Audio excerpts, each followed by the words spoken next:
everyone. Yeah, like he said, we have to start with the rust itself, and what I would go with is that the rust at the beginning, when you first see it, it comes with many different ways of seeing it. So a lot of the time people perceive it as a negative thing sometimes because of the whole fact that if you cut yourself by rust, there's tetanus and it's dirty, and yes, you can get different diseases and other things with that.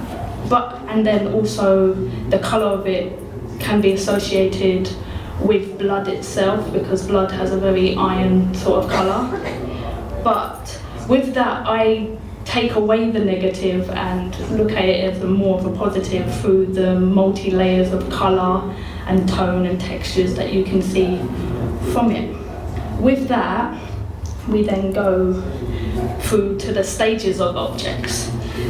I mainly looked at Daniel Spereri, I'm not very good at pronouncing people's names, and the way he talked about there's a stage of objects. From the beginning it starts that the objects once had a purpose, so they were all made for a purpose, and through that they have a job and they're happy little objects. And with that, throughout that, because human beings have created them objects, they end up becoming they become unuseful once we don't have a use for them. Us as humans just throw it away because we don't really care for it, and then with that they end up trashed or thrown away or just left on a shelf somewhere.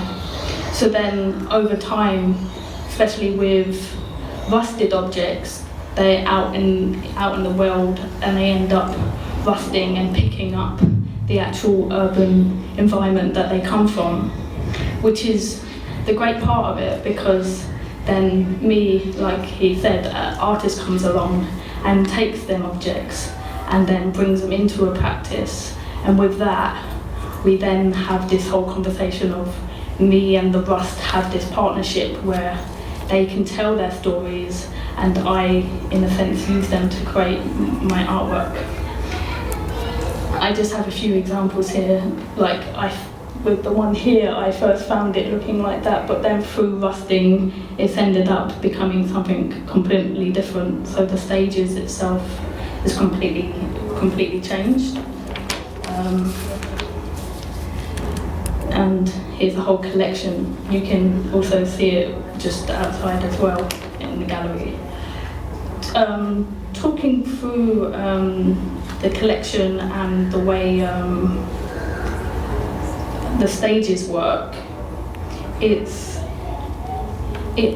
have to start with the fact that there's mass culture of objects and things within our society now, and that now because it's even more and more prevalent, that the objects itself, there's so many of them, so us as artists who use found objects have so much objects to use, and then that becomes this positive and negative of using, in a sense, junk art that I found out about. It's basically using objects within art. There's another way of saying it as it's junk art, but I find it quite funny to call something junk art, because junk in a way sounds like it's not useful, but then it is useful for me. So it kind of has this juxtaposition within itself.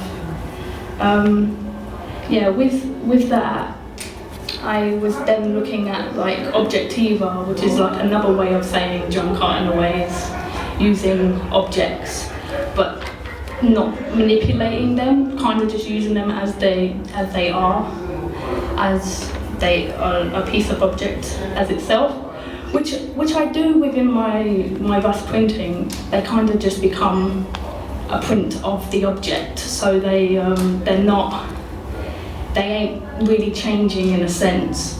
It does change through the way that each time I do print, it's quite sadly poetic. Each time I do print, the rust strips away, so in theory my rust is slowly dying as it goes, which is quite sad, but it stays the object itself within the fabric.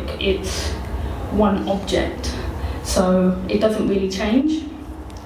And looking at the art of assemblage, like bringing like Kurt Switzer, he brings found objects together and creates these sort of sculpture-based pieces, which in a sense has a similarity to the way I work, where I bring all my work together, kind of like bringing them together as a one piece, as different objects all together, but he literally sews them together. Unlike mine, they come together as an object, or they come together within an object, like when I rust print into the fabric.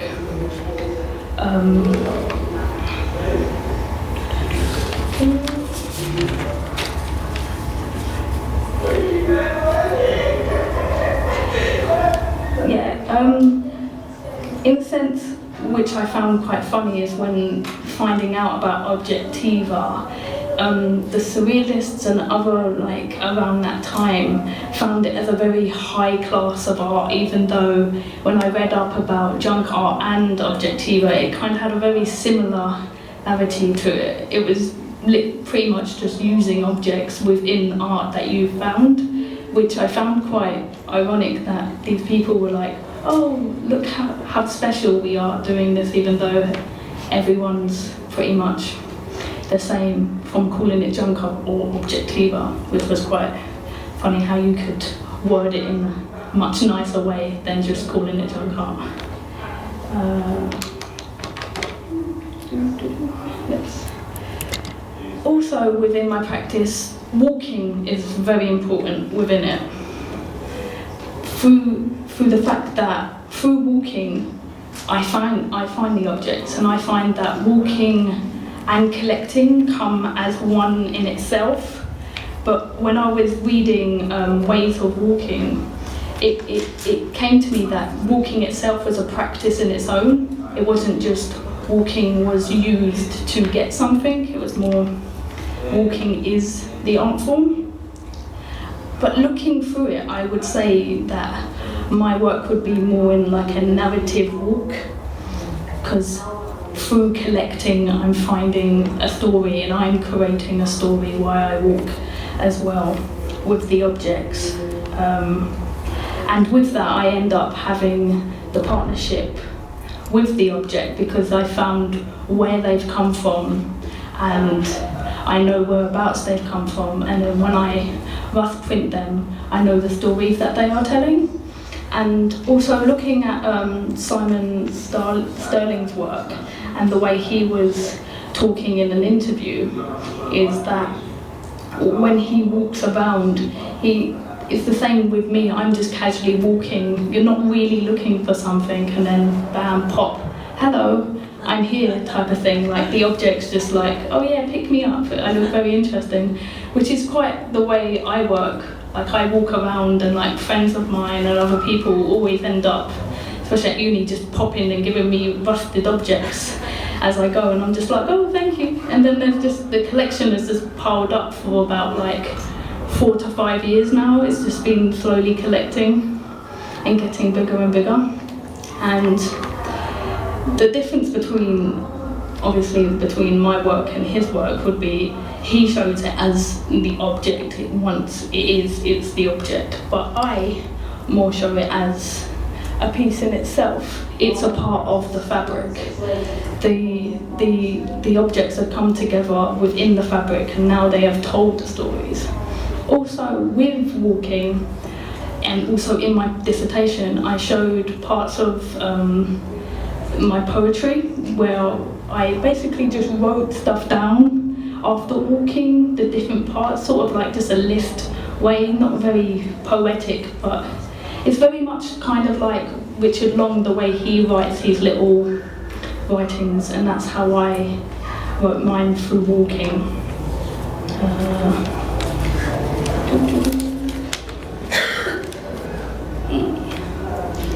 And then we will go into the stain and the imprint process itself. Like I was saying with the whole poetically sad part of it, this is the way I work. I lay it down and I wrap it up and I spray a solution of vinegar and it prints into the fabric. But through this and throughout the time, my rust slowly strips away. But with this, through the stripping and through imprinting itself, the rusted objects are telling their stories. But with this, because I can't control the process itself, it does its own thing, it's crazy in that way. I end up having these strong, sort of really imprinted objects, and then I end up having these very like loose stains. So you kind of, it's that kind of relationship of, through it being printed, it's ended up being able to tell a very strong story of what it is and what it once was, or it's ended up becoming something that you can't understand what it is or what it once was, which is very interesting to me, because I find that cloth itself captures like the everyday remnants of the day that you go through, especially like your clothes will capture things as well, but the fabric is capturing the time that this rust once had out in the world, and also the rust is telling the story that, hello, I once was this object that was useful, but now is not useful, but now useful again, because now it's my little buddy with making my work, which I'm very happy for, and I'll show you another forms of stains that I have close up. And also my tables end up getting printed as well, which is quite interesting, because if I showed you the process of laying on the table, the memories and stories end up capturing onto the table as well as with the fabric. So yeah, that's about it.